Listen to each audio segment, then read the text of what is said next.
Senhor presidente, é um prazer, uma honra estar numa sessão presidida pelo professor, colega, brilhante senador, brilhante político, brilhante administrador, senador Anastasia.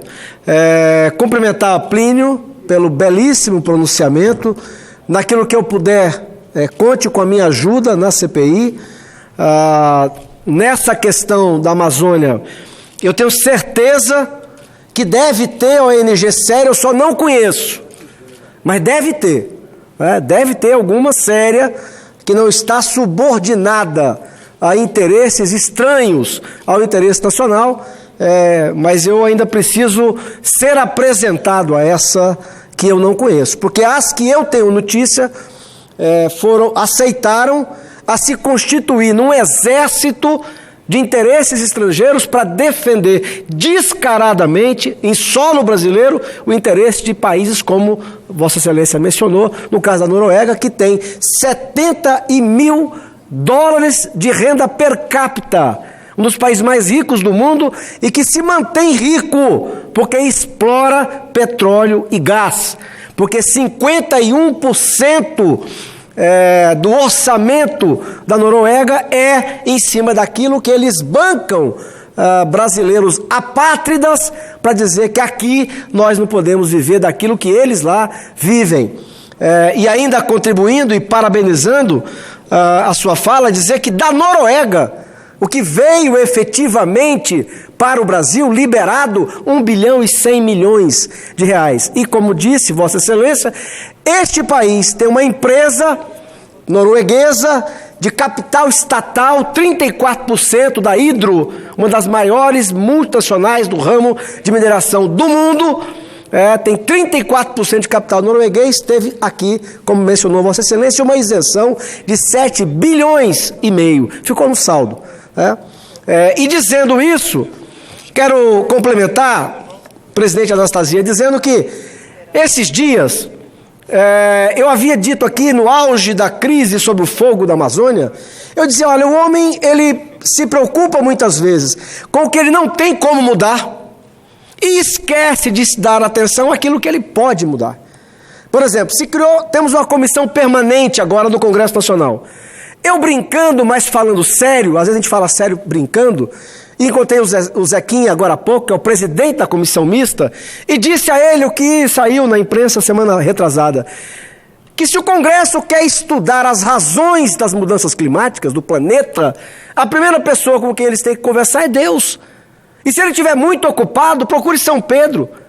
Porque como é que você vai saber por que o deserto do Saara, que era mar, virou deserto? Por que o lago Titicaca, que é água doce, já foi mar? Por que há milhares de anos atrás, as placas tectônicas dividiram o planeta? Por que caiu um meteoro aqui e acabou com a era do dinossauro? Quem era o ser humano nessa época? Não era nada. Mas o ser humano se esquece de canalizar o seu esforço naquilo que ele pode mudar. O fogo é um problema que o homem tem a ver com ele? Sim. Ele tem que enfrentar isso? Tem. Mas eu dizia aqui, é um assunto dificílimo. A prova, senhor presidente, é Minas Gerais. Há poucos dias, o fogo no estado de Minas Gerais dava conta de que era recorde. E aquilo ali, será que tudo é gente maldoso? É fazendeiro ruim que está botando fogo? E o que é uma irracionalidade, porque eu disse aqui também, o proprietário rural, o fazendeiro, ele apaga fogo, presidente. Porque se ele não apagar, ele vai colocar o gado dele aonde? Na cabeça dele? Não tem onde colocar. Mas aqui no Distrito Federal, olha aqui às 11 horas da manhã, meio-dia, eu disse isso agora em Rio Branco, no meu estado, aqui no Distrito Federal, o governo da capital, da República Federativa do Brasil, não consegue evitar foco de incêndio aqui.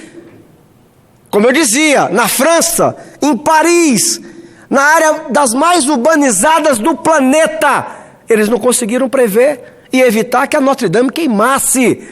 Portugal não conseguiu evitar que 60 seres humanos fossem queimados. Isso para não dizer Estados Unidos, Califórnia, o estado mais rico da Califórnia, sozinho mais rico do que o Brasil, e não consegue evitar. É um problema, agora grande. E ontem, senhor presidente, o presidente da República, Bolsonaro, merece sim, da minha parte, um cumprimento. Eu acho interessante, Plínio, o Che Guevara foi à ONU, e lá na ONU, ao vivo e a cores, reconheceu que fuzilavam. E isso não causou espécie. Fuzilavam em nome de uma causa, mas fuzilavam. Ele reconheceu isso. Está gravado. Quem quiser comprovar é só acessar. Che Guevara na ONU. Agora o Bolsonaro se elege com um discurso de direita, com um discurso conservador, mas a mídia brasileira espera que ele vá à ONU e mude o discurso dele. Não, presidente. Ele foi à ONU anteontem, o que ele é. O que ele é. E mais, quando ele disse que há um movimento globalista, não confundir com globalização, a qual nós chegamos muito pela inteligência humana, pela revolução técnico-científica, é claro que existe. A ONU está dominando, a ONU criada logo depois da Segunda Guerra Mundial, basicamente para evitar outra guerra ou outras guerras, criou-se um mecanismo de reunir países e tentar, no diálogo, evitar um conflito de novo como aqueles da Primeira e da Segunda Guerra Mundial. Ele acaba hoje sendo dominado por setores da política e do poder econômico internacional e que querem sim, através da ONU, impor receitas para o mundo. Vamos perguntar, controle de natalidade, controle familiar é política de Estado, é uma tentativa de uns se sobreporem aos outros. A prova é a China. Quando a China chegou a 1 bilhão e 300 milhões de habitantes e fez a abertura econômica, aceitou o capitalismo na área econômica, balançou o poder no mundo. Ora, quem é que tenta fazer o controle, impor aos outros países o planejamento familiar? É a ONU. Na questão ambiental que a gente acabou de falar, o IPCC é um órgão fraudado. Já está provado isso. Eu acho interessantíssimo quando eu vejo aqueles jornalistas da Globo News, uníssonos, um atrás do outro, dizendo assim, toda a ciência diz isso. Toda a ciência de onde? Presidente Anastasia, a única tese que está provada nas mudanças climáticas é que elas existem desde que o mundo é mundo sem a interferência humana. Essa é a hipótese provada, portanto, científica. O resto, o IPCC provou-se fraudando dados para chegar à conclusão que queriam. Portanto, há sim um movimento claro dos democratas norte-americanos, da Europa Ocidental, que dominam a ONU, para que através dela imponham ao mundo seu padrão. E é mais ou menos assim, quem conseguiu chegar no topo da cadeia alimentar, olha para baixo e diz assim, vocês não podem, que é mais ou menos isso. E aí a Amazônia é palco dessa disputa, que no final das contas é uma cobiça internacional. Parabéns, presidente Bolsonaro, por ter a coragem de afirmar na ONU, na presença de todos os países, de que a Amazônia brasileira nos pertence. Eu queria, há muitos anos, assistir um presidente da República que tivesse coragem de, em primeiro lugar, imprimir uma relação de política externa que tivesse como primazia o interesse nacional. Portanto, eu quero aqui saudar e reconhecer que o presidente que discursou na ONU é aquele que ganhou a eleição. É o mesmo. E ele não poderia, porque de parte da mídia deseja, mudar o discurso, porque seria outro presidente. Mas quero terminar, senhor presidente, dizendo que lamento profundamente que num determinado tema o Congresso continue em absoluta falta de sintonia com a sociedade brasileira. Qualquer pesquisa que se faça no Brasil nos últimos anos vai mostrar que o povo brasileiro, ele quer um tratamento duro com o crime e com o criminoso. O povo brasileiro, senhor presidente, em qualquer pesquisa que se faça, ele quer que o estuprador, que o assassino morfa na cadeia. É isso que ele quer. E quando você vai estudar a matéria, você descobre sem dificuldade que os países que oferecem segurança, que não é o caso do Brasil, são países duros com o crime e com o criminoso. E nesse sentido, eu entendo que o Congresso Nacional deixa a desejar. E a semana passada, por exemplo, a comissão construída na Câmara, eu quero lamentar isso, a comissão construída na Câmara para analisar as propostas do ministro Alexandre de Moraes, as do Moro e mais algumas que estavam lá, votou o relatório. E, entre outras coisas, eles retiraram a previsão da prisão após condenação em segunda instância. Senhor presidente, eu sei que há um debate se isso é ou não constitucional, mas a própria Corte, por mais de 2 ocasiões, se posicionou sobre essa matéria.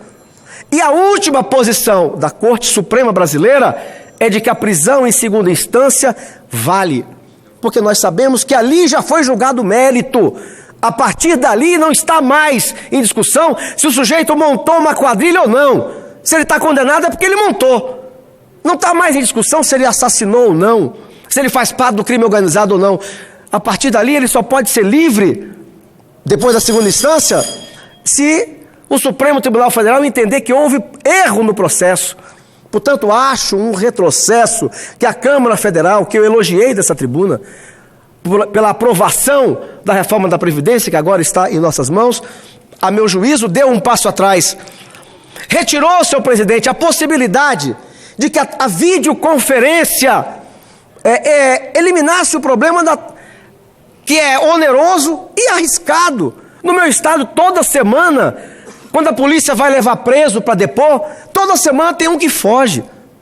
O que é que custava, o que é que custa nós estabelecemos a videoconferência para evitar esse transtorno que, eu repito, é caro e perigoso. Alterou também a obrigatoriedade da coleta de DNA. No projeto original está dito que qualquer crime doloso nós faríamos uma coleta de DNA para ter um banco no Brasil inteiro, para que a pessoa presa em Minas Gerais, no Acre, aonde for, ele tenha como saber se ele já não praticou esse crime no Brasil. Então, acho isso um equívoco. E o último, senhor presidente, para ficar nesses 4, eu sei que a OAB, a quem atendi ontem, mas eu votei a favor do pedido da OAB na questão dos vetos, não é porque ela me pediu, com todo o respeito que eu tenho, mas eu votei porque entendo que, nesse caso, estamos em sintonia. Mas não estamos em sintonia, senhor presidente, quando a OAB faz campanha para evitar, mesmo em presídio de segurança máxima, a possibilidade de que a audiência com o advogado tenha que ser marcada, filmada e documentada. E para ser documentada, diz lá no projeto do ministro Sérgio Moro, com decisão judicial. Mas mesmo assim, Plínio, a OAB é contra. E eu acho isso um absurdo.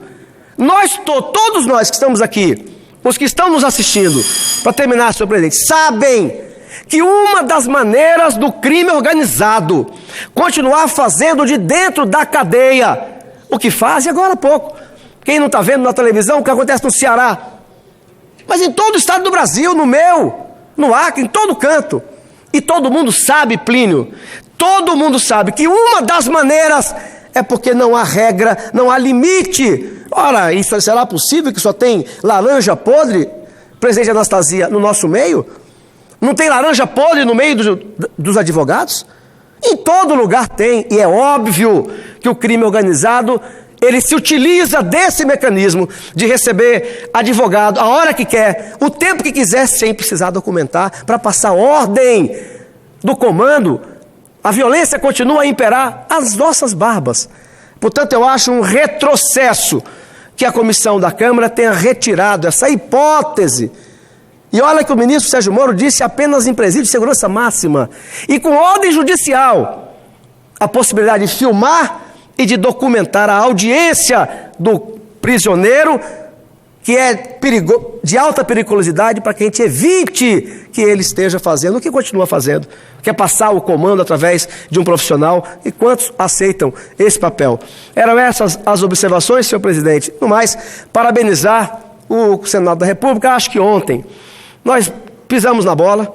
Acho que nenhum assunto ontem justificava a CCJ não ter funcionado e votado o relatório do nosso querido senador Tasso Gereissati. Não creio que nada que tenha acontecido ontem, anteontem, justificasse isso. a qualquer ação de solidariedade a qualquer um dos nossos membros, não justifica o cancelamento da reunião que estava marcada para ontem. Mas, de qualquer forma, há um compromisso de que no prazo estabelecido nós venceremos essa matéria, como eu disse aqui, termino por afirmar. Aqueles que se aposentam para ganhar 2 salários mínimos já estão sacrificados. Esses são sacrificados. E que trabalham para se aposentar acima de 60 anos. O que estamos fazendo é fazer com que as aposentadorias precoces e milionárias, se não for acabar, mas pelo menos elas diminuam muito. Muito obrigado, senhor presidente.